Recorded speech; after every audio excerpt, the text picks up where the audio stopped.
How should Christians respond to Pride Month? Should they support it or speak out? And I was asked, very sincerely about this.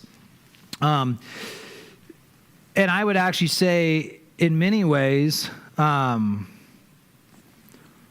support it's a no, and speak out's a pray about it.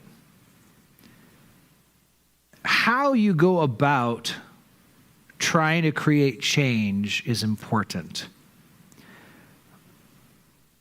During 2020 and COVID, and a lot of stuff was going on, and obviously with COVID and all those other things I'm probably not supposed to say before YouTube flags our video and takes it down. But, that there was so much controversial things going on. My jam, the verses that kept on coming was all things are lawful, but not all things edify.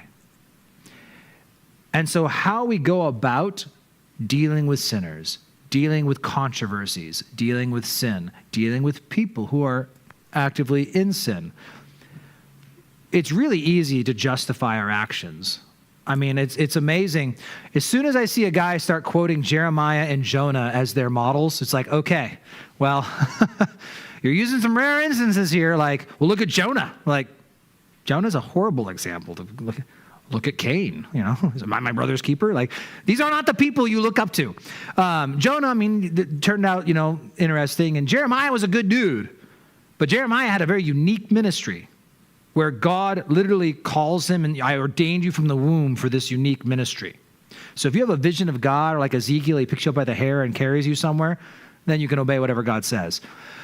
But when it comes to speaking out against Pride Month, what I learned is that most people these days, when they speak out, they do it on social media because it's convenient and easy.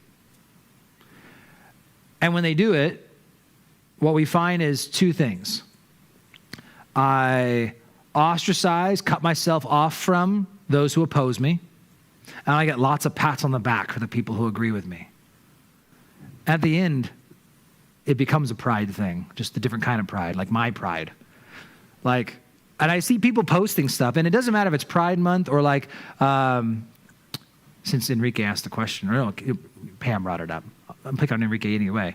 When I see people, honestly, with subjects that are near to home, I see a lot of ex-Catholics picking on Catholicism. I see a lot of people, because they think homosexuality is icky, it's really easy to pick on that. Like, whatever subject, it's like there's certain things that make easy targets to speak so boldly against. And it's like, man, speak boldly against gossip, or speak boldly against pride, like pride. But it's like, I know, I'm just looking at you because I know like there's all these memes people share about, like, the Pope is this, they're so bold. And it's just like, well, no Catholic's going to be convicted or converted from that. At the end of the day, I don't need pats on the back from a bunch of people who already agree with me. And so when we do these pride things, now on the flip side though, if the Christian community remains silent when there are waves of other stuff going on, that's not going to help either. So it's really about how. How do we promote the truth? How do we try and fight back against the evil of this age? And so we need to be considerate of what will be edifying, not what will be lawful. Well, it's okay for me to put, it was true. Well, I know. But did it do any good? Was there any edification? And so when it comes to Pride Month, there's a lot of opportunities where it's a great opportunity to strike up conversations with unbelieving friends, because it doesn't have to be the homosexual people, it's the people supporting it. The moment you see people supporting Pride Month, that to me is the sign, this is, fresh meat. There you go, there's a target. These are people who need to be talked to about Jesus. And find a way to converse with them that's not just this, slap them around and, well, the Bible says you're all going to hell. Because you know what the truth is the Bible says they're all going to hell. But is that edifying? Is that going to help anything? No. But to, in a loving way, engage people. And so that's really what it gets down to is, using things like Pride Month as an opportunity to go out and engage people because people are talking, but finding ways to start maybe a Facebook post can be used to prompt a private conversation rather than a public one, because public ones never go well, because we all got to do our peacock strut, when people are watching what we're saying. I got to really show everyone take it to a private, meet with someone. especially Christians who are supporting Pride Month, they're the kind of people you ask out to coffee. Like, just, hey, like, tell me about this. Why? Well, what do you think about the Bible? And, how does that? And so it's a great opportunity to engage people. But at the same time, I don't think it's wrong to speak out against stuff. And, there's combative, blah, blah, blah, blah, blah. And then there's just no longer supporting these groups because of their stances on these things, or. So again, to be vocal isn't wrong, but considering, what am I doing? What is the net result going to be? Will it be edifying in the end? So, well, it says, you just mentioned, me kind of repeating again so people listening can catch on, but using the rainbow and talking about the rainbow was like during Pride Month around that time? Was that the thing? Oh, just starts now.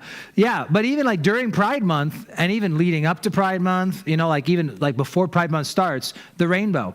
And it's like talking about the rainbow. You can talk about the rainbow and post pictures of rainbows during Pride Month and say absolutely nothing about homosexuality and just talk about creation and God and the message the rainbow sends and why God has this message, and it's like, and I think it's interesting when people can almost like, you're speaking out without speaking out. You're making direct, open conversation and comments, but you're not being combative. And I think a lot of people are brought into conversations by putting things out there and letting them respond to them rather than me just blasting people in the face with the hammer of truth, And that's, in the end, probably much more edifying. So it is using the rainbow, using other things like that. It makes for good conversation and it makes for good opening up dialogue and getting people thinking. And most unbelievers have never thought about stuff biblically. A lot of people who were brought up in the church have never thought about stuff in a certain way. Tying in just to an earlier question, because recently we were meeting and talking just about a little bit of my testimony, and I mentioned it wasn't until I was in college that someone asked me, like, have you ever thought about how evolution and Genesis seem to conflict some?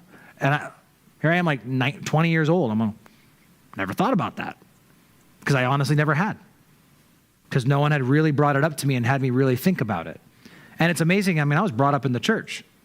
And so it's like people who think they know stuff, but they've never really thought of it. And so until someone kind of makes them start thinking about things. And so that's where it is. These are times and seasons where it's like, yeah, people are thinking. So here's your open door to get them to start thinking about, and again, probably a good one-on-one question is, can a Christian really support this? And, and that's like when you find a Christian who's supporting it and like, well, how do you feel a Christian can support this? Have them tell you and share with you. And I always say, ask a lot of questions, but how does that work with the Bible? And how does this, and that? So